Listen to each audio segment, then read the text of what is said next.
Habari, mimi ni Dkt. Ranga Reddy, daktari bingwa wa moyo anayefanya upasuaji mdogo. Nafanya kazi hospitali ya Apollo Jubilee Hills, Hyderabad. Leo, nataka kuzungumzia minimini na dalili zake. Ni infarction ya misuli ya moyo. Kwa maneno mengine, inaitwa mshtuko wa moyo.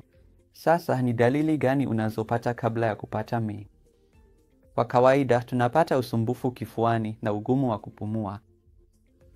Maumivu yanaweza kusambaa kwenye shingo, mgongo, mikono au unaweza kupata jasho jingi, kizunguzungu, kujisikia legelege na miale ya joto mwilini. Hivyo, hizi ndizo dalili za msingi ambazo mara nyingi tunapata wakati wa MI.